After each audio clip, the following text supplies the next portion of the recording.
Our next speaker is an academician, politician, jurist, and activist, and has a prolific background.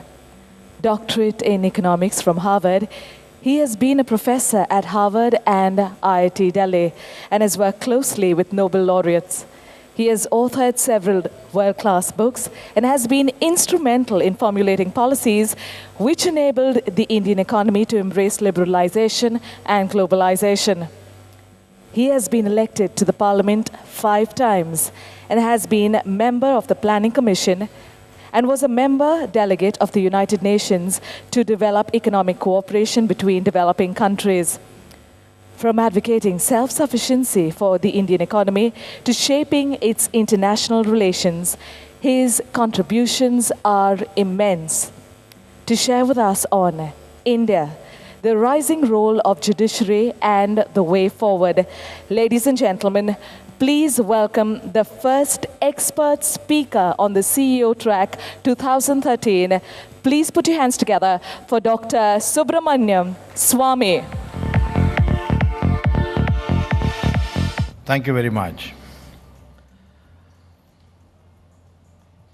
Today I'll briefly deal with, in the 20 minutes presentation, followed by questions, on what role judiciary is playing in the determination of our policies, particularly economic policies. I'd like to begin by saying that the biggest story of India today is the enormous potential that it possesses. All that it needs is an appropriate leadership and policy that is directed to exploiting this potential. We have today the youngest population amongst the large countries. 70% of our population is below the age of 35. The average age of India, or an Indian, is 27 years. The average age of a Chinese is 37, because they pursued fanatically the one-child policy, one child per family policy. The average age of an American is 38. The average age of European is 47. The average age of Japanese is 50. It's the most aging population. Everyone knows that economic growth is primarily fueled by new innovations. Capital and labor certainly are factors of production, but the multiplier is innovation. If you see the effect the innovation of internet has created in the world, you can see how much difference it has made to the way we used to do things. The same thing with jet engines, telexes, earlier on electricity, before that Bessemer steel furnaces, locomotives, railways. So the key is innovation. And innovation is generally designed and formed by young populations coming fresh out of the universities. So if you have such a huge young population, if you can educate them to become innovators, then India would be a leading country in the world in a very short time. Already we have demonstrated capacity. The Deming Prize for automobile ancillaries is year after year won by Indian companies. The Indian software companies whose grading is done by the SEI CMM ranking in terms of quality, the rank 5, which is the highest, Indian companies are the largest. United States is far below. Indian companies today qualifying would be in the range of 35, 36 companies who provide software in that grading. Same thing, and in the case of the Chinese, till recently they didn't have any. Today they have one company which meets that standard. So Indians, of course, are generally performing very well, everywhere except in India. And that is the issue that I want to deal with. So a future policy would be on how to design your educational system to bring out the best amongst the Indians. The second thing is the enormous potential you have in agriculture. You can become the global exporter of the world in agriculture if you focused your mind on that. We have the fortune of being able to do agriculture 12 months of the year. Many countries cannot do agriculture for more than 5, sometimes 7 months, because there's so much snowfall in their country. So this country, India being a country which is capable of doing agriculture for 12 months of the year, can easily grow 3 crops a year. But in only 25% of the land, we grow more than 1 crop. The yield per acre in India is amongst the lowest in the world. But at the same time, the experimental plots of the Indian Agricultural Research Institute, we produce on the same conditions that prevail in India, the same quality land, by just providing the right amount of seed, water, etc. We are able to achieve 7 times the yield that the ordinary farmer in India is able to achieve. And yet the price of agricultural products internationally is amongst the lowest. Rice is perhaps sold at 1/7 the price in South Africa or Japan. Wheat prices are also similarly 1/3. Milk prices, for example, is 1/15 that of Europe. And we have 150 million cows. They are giving an average of only 200 liters per year. An average Israeli cow gives you 11,000 liters per year. So imagine if our 150 million cows started giving the Israeli average, we will all be coming here swimming in milk. That much milk we'll be able to produce. So this land of potential, and it's a question of how to realize this potential. At the same time, we have a value system, and the value system includes democracy, the rule of law. And it is here that the judiciary is increasingly started playing a role.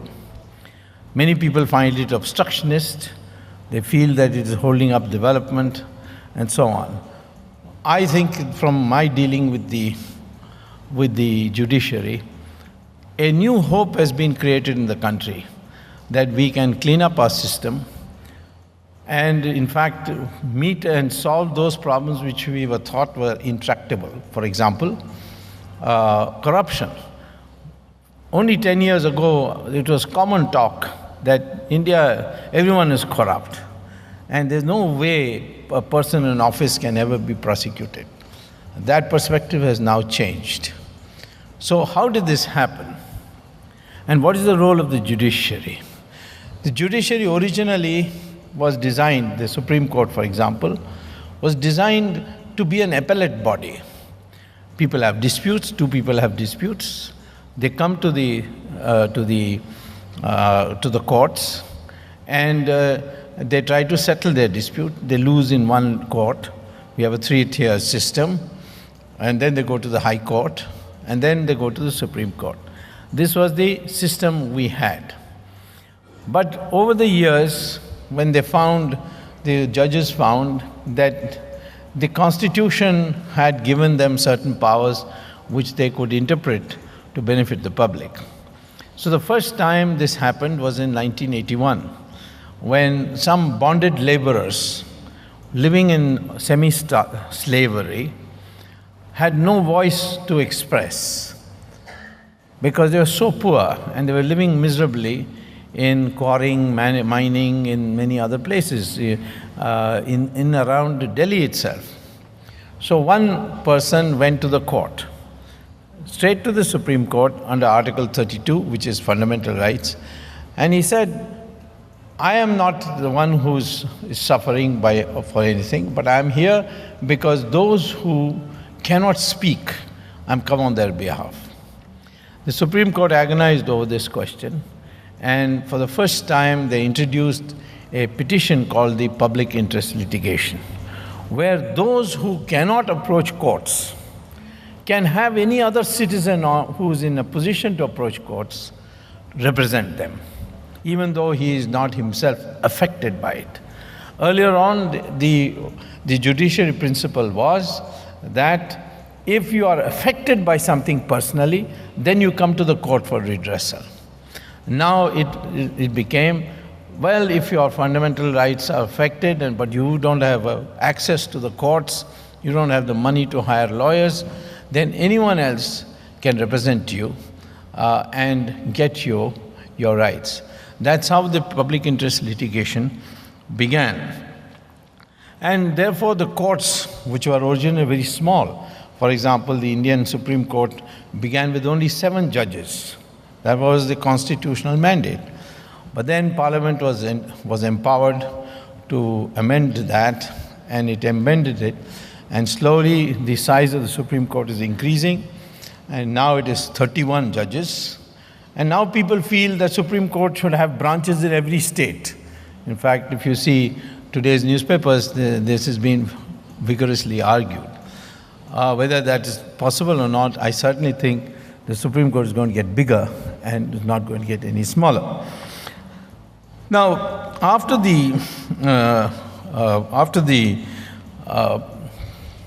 that, the government of India, through Parliament, passed in 1988 a law called the Prevention of Corruption Act. In that, there was one novel provision. It was the usual anti-bribery law, which exists in everywhere. There's there even in the Indian Penal Code. But they introduced one novel section, which was recommended by the Law Commission, and Mr. Rajiv Gandhi brought it into legislation.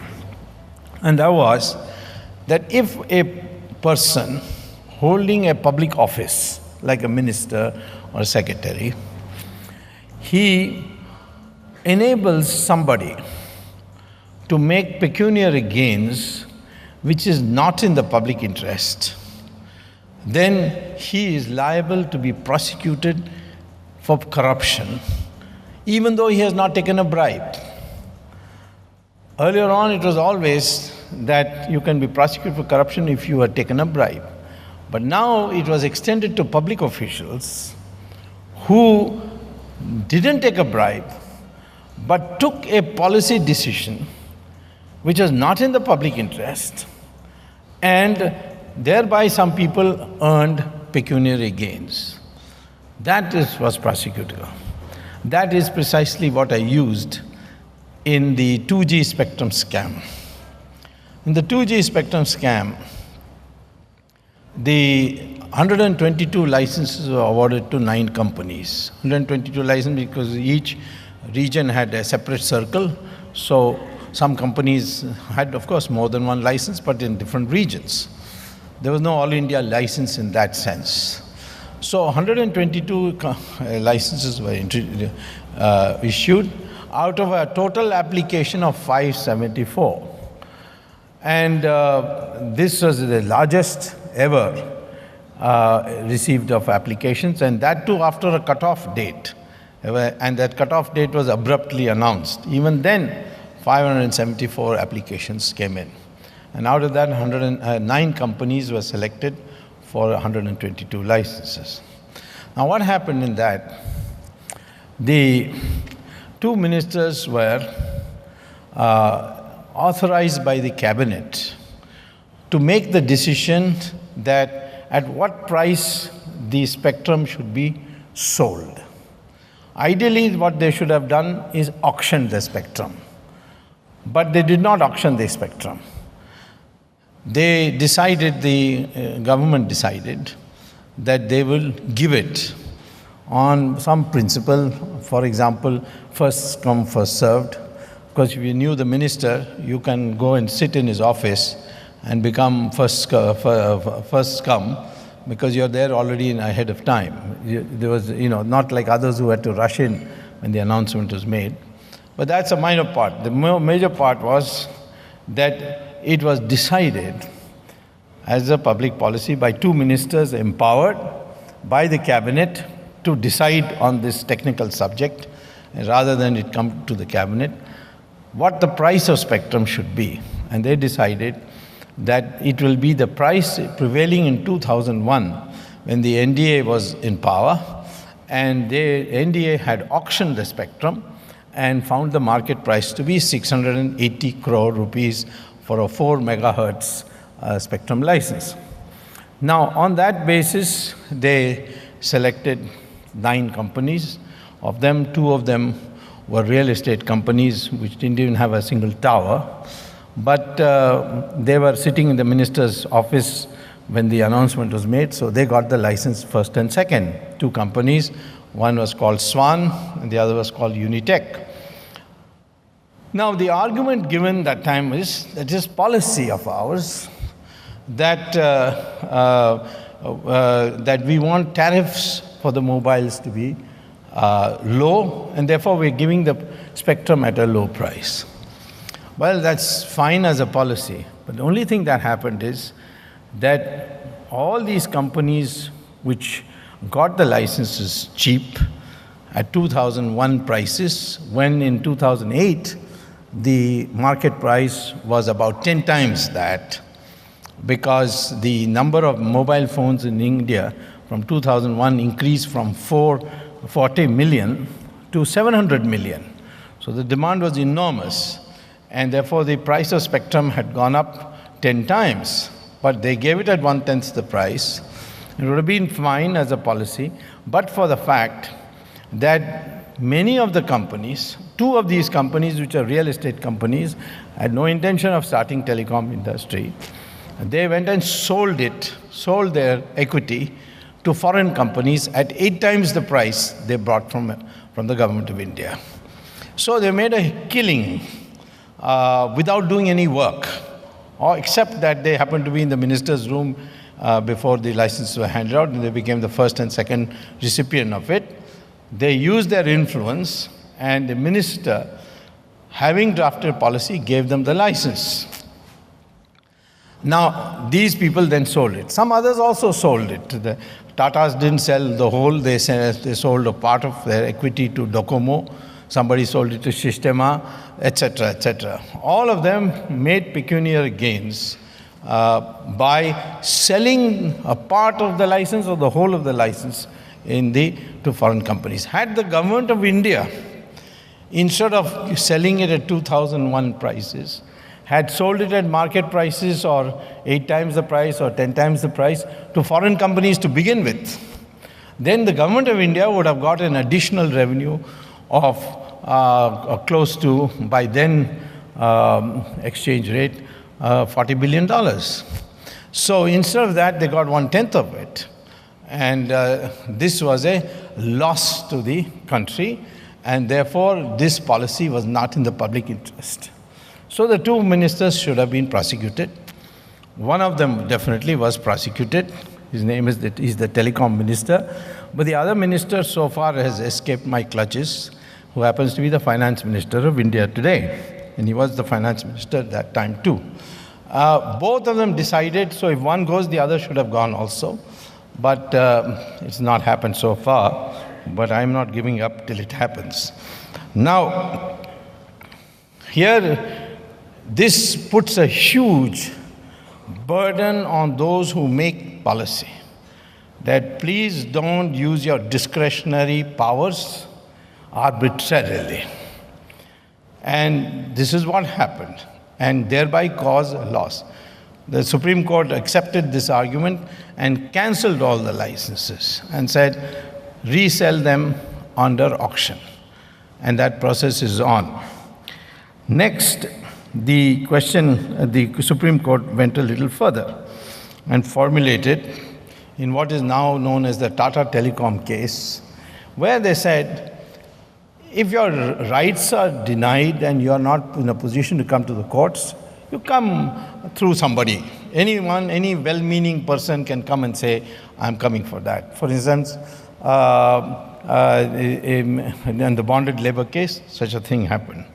Now, in the Tata Telecom case, the Supreme Court formulated a new principle, that we will not interfere with policy making of the government. We are not a second government.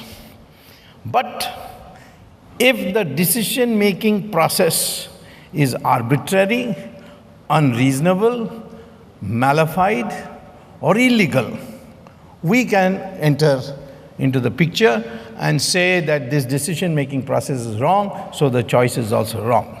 While if you just come and say this policy is not good for the country, you cannot interfere. We will not interfere. But if you come and say that the process by which you made the decision was arbitrary, unreasonable, or illegal, or malified, then we will interfere. This happened in a matter that I brought before the Supreme Court called the Setu Samudram project. In that, the decision was taken to cut a canal through the ocean floor in Park Strait and the Gulf of Mannar, bordering, the portion of sea water which is between India and Sri Lanka, and cut through a bridge that we in India, large numbers of Indians who are of Hindu faith, believe was constructed under Lord Ram's direction by Hanuman and his tribesmen, and that's called the Ram Setu. It is still visible there, it still exists, you can see it. Now, many of the religious people went to court and said this offends our religious sensibilities, and therefore the policy should be scrapped. And the Supreme Court said, no, we will not enter into it. This is a policy decision, we will not enter. And they dismissed the top Shankaracharyas, the top sadhus, giant, all the giants of the spiritual world had signed a petition together. The Supreme Court didn't accept. Then they came to me, maybe because my name is Swamy, so they may think that I was also Swamy. So they asked me whether I would help, and I felt that it was very difficult. So I went back to court and I said that building a canal is a good thing. I'm not opposed to it, especially if you don't have to go around Sri Lanka. But there are many routes that could be there. There could be, after all, if you don't want to, the objective is not to go around Sri Lanka, then convert Tuticorin port into an international container port. Let the ships come and dock there, put their containers there, and then let there be a railway line along the coast all the way to Calcutta. And I showed that was cheaper and more employment generating, more development oriented than this. Or you could, instead of cutting through Ram Setu, you could, because Ram Setu is not the whole span from between India and Sri Lanka. There is a portion called the Rameshwaram Island, and then from the middle of the ocean, middle of the Park Strait or Gulf of Mannar, the Ram Setu starts and goes to Sri Lanka. So I said, instead of going through Ram Setu, you go through the Rameshwaram Island and cut through that, and then, you have not even considered it. So the decision to go through Ram Setu was an arbitrary decision. It was not based after considering all the alternatives. And the decision was taken arbitrarily, and I said there was also a malified, because Mr. Karunanidhi, who was the main proponent of this, was an atheist, and therefore there was a malified intention to disparage the name of Lord Ram, and that's why he insisted on this route, and therefore on malified also it should be rejected. And it's unreasonable when you have got a cheaper route, cheaper way of doing it. Why should we take this expensive route where you have to dredge the canal every week? Because even after the canal is dug on the floor of the ocean will go on putting mud on it or sand on it, and you will have to dredge it every week. It's another matter, of course, that the shipping minister's son had a dredging company and it was getting the contract, which meant 1,000 crores a year for just dredging the Setu Samudram project. The court then decided that, yes, I had made out a case for scrapping the project. But then the government came up and said, we will consider an alternative route and come back.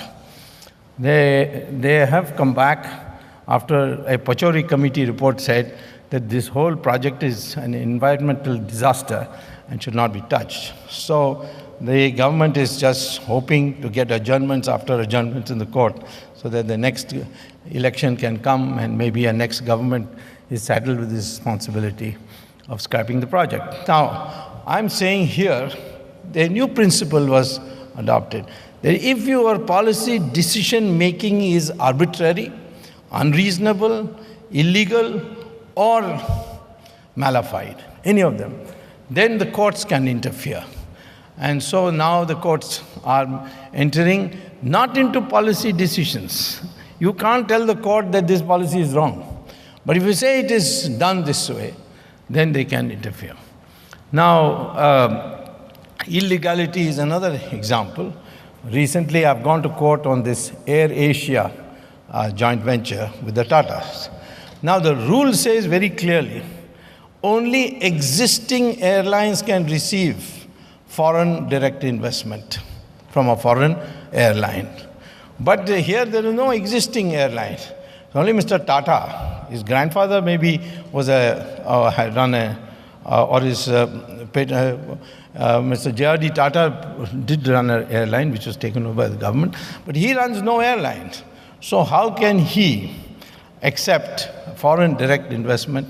In fact, in this case, there is no foreign direct investment. It is Mr. Tata who is investing in the project, and the money is going from him.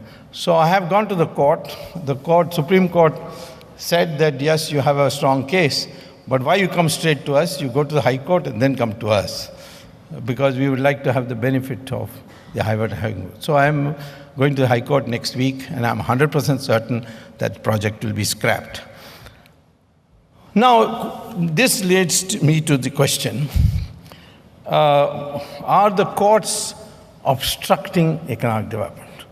First of all, I want to say that our principle has to be, whatever is to be done must be done legally. If your laws are not properly drafted, change the laws.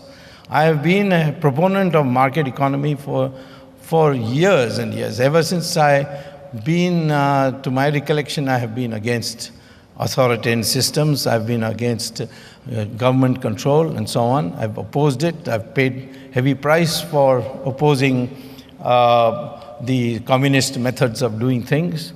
When the Russians were very popular in this country, I was a very unpopular figure because the Russians ran a huge campaign against me on that. And of course, I was vindicated. The Russians were doing, and the communists in India were doing propaganda that Russia was a heaven, Soviet Union was a heaven. There is no unemployment in Soviet Union. There is no poverty in Soviet Union. There is no inflation in Soviet Union. Now there is no Soviet Union, thank God. And we have 16 different countries. The Soviet Empire has disintegrated. And at that time, we got only 3.5% rate of growth. And I became a Minister of Commerce at a time when India was in the crisis of foreign exchange in the 1990-91 period.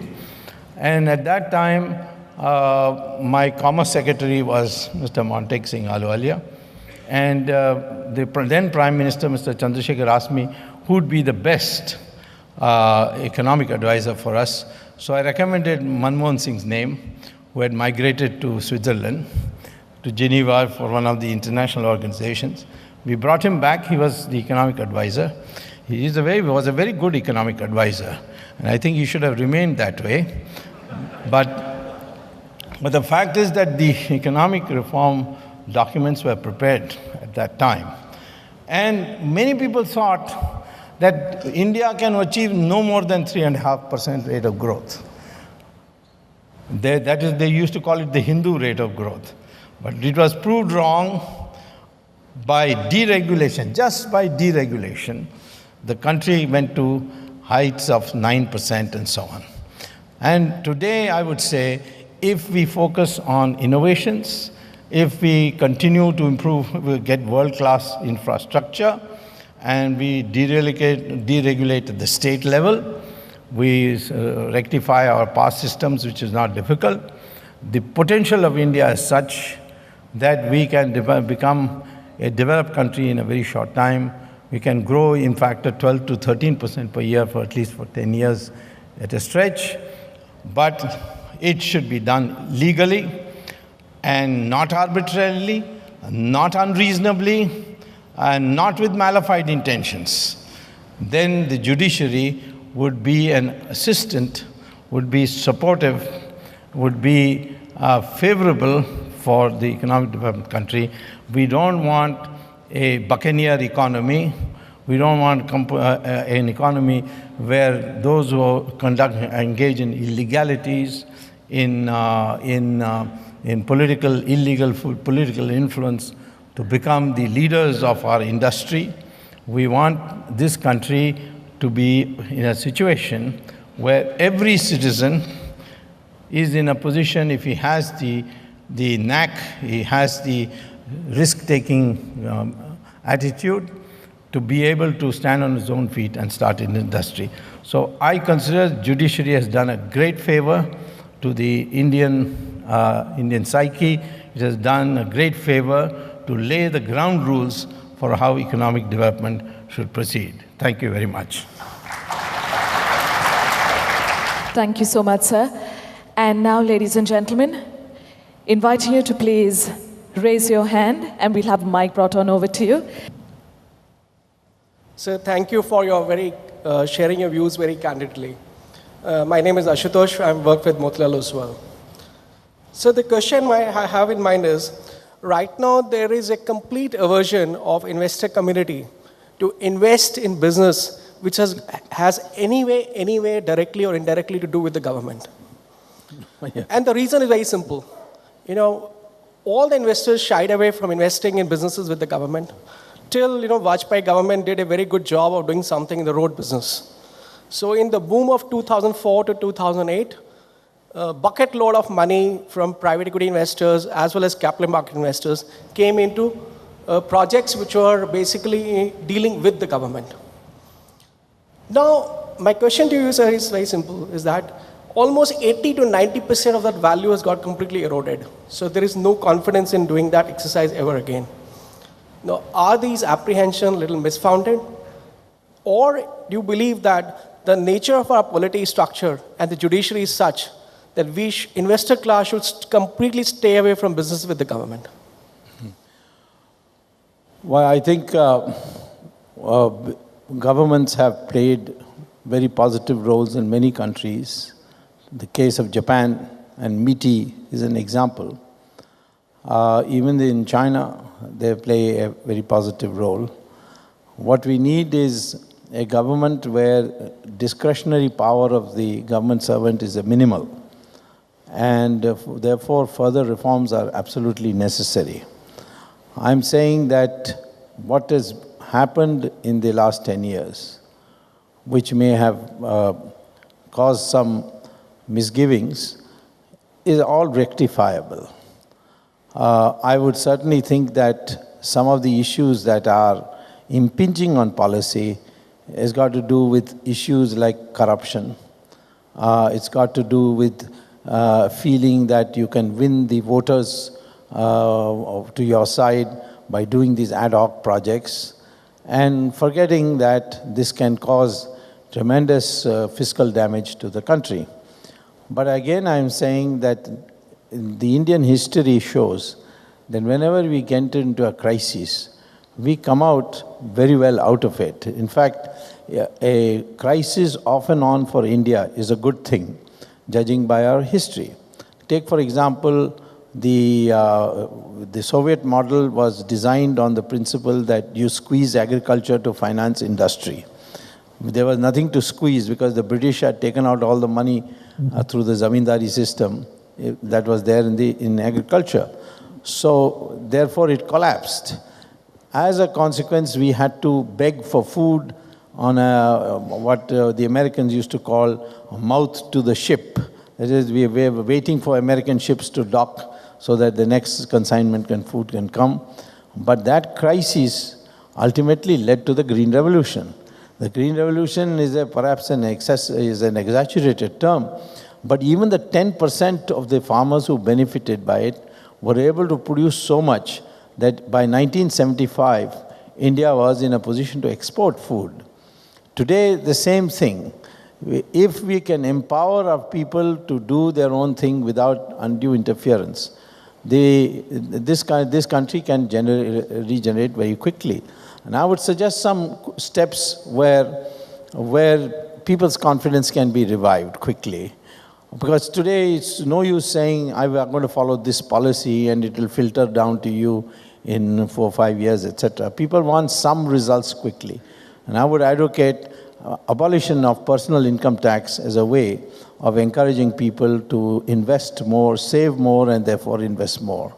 Or if you think that is too radical, you can always say that anyone who saves in recognizable forms like bank deposits, share certificates, etc., that amount will be totally deductible for income tax. But then that means paperwork, and I'm against paperwork, except when it's absolutely necessary. And certainly I would not like paperwork where income tax officers are involved. They've been spoiled over the years. And therefore, it's better that for some time, even corporate tax, the corporation tax should be abolished. And we can make up that money in two ways. One is, if this is done, people are not going to splurge with their money. They are going to save that money. It will become part of investment, therefore become part of growth. And second, all these resources, natural resources we have, which today we are handing over for a song, if you start auctioning them, you will get enormous amount of money.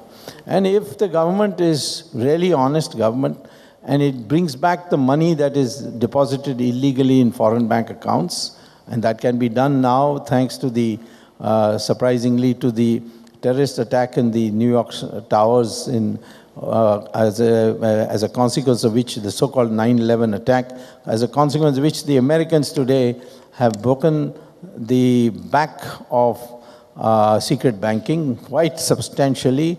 There are a number of resolutions of the United Nations which we can use. And India has got $1.5 trillion in illegal foreign bank deposits. So there is no shortage of resources. So rather than harass the people who are particularly in the professional classes, the middle classes, through this income tax system, we should have these steps which immediately make people confident something new is going to happen and something new has started happening. That is the way we do, and I don't think that the general public in this country is pessimistic. They just want a change, and the change is coming. Sir, I've got a question. This is Surjit Mishra from Bajaj Capital.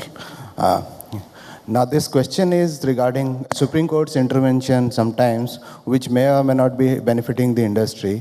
I'll take your attention towards the Vedanta case, where about 10 to 12 village population, which amounted to something around 5,000 people or less, they decided about the fate of a project, which is as large as about 20,000 crore, which would have probably generated employment for about 10 to 20,000 people directly and about 20,000 people indirectly. Now, Supreme Court giving this kind of decision has really hurted the corporate sentiment and also created unemployment in that area.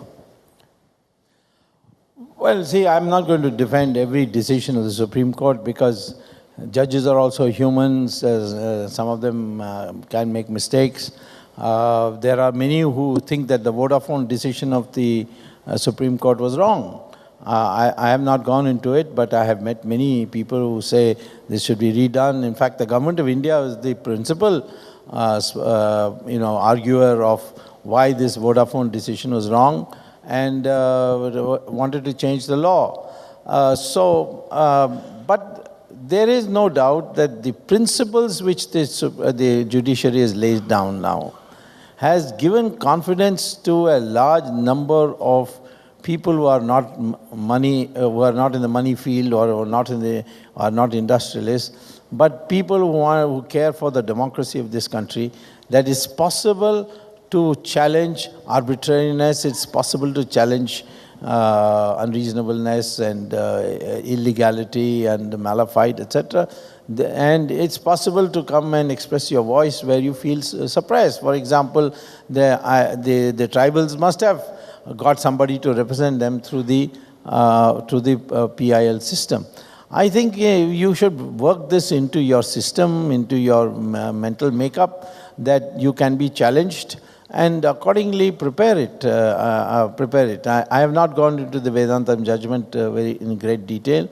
I thought that they had on their payrolls for a long time the present finance minister, so they would have got good legal advice. But they have not succeeded. Well, I don't know whether the decision is right or wrong, but I would say I am more on the question of the general principle that the judiciary must intervene when there is arbitrariness. Well, we'd like to say a big thank you to Dr. Swamy. I know that there are many more questions, but due to a paucity of time. And sir, before we take your leave, we'd like to invite on stage Mr. Motilal Oswal to do us the honors and present a beautiful memento and a bouquet of flowers as well.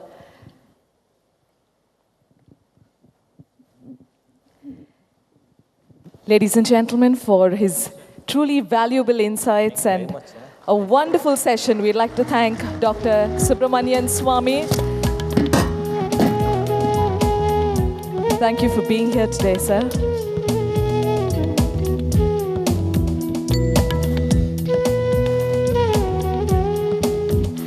Ladies and gentlemen, Dr. Swamy, thank you so much, sir.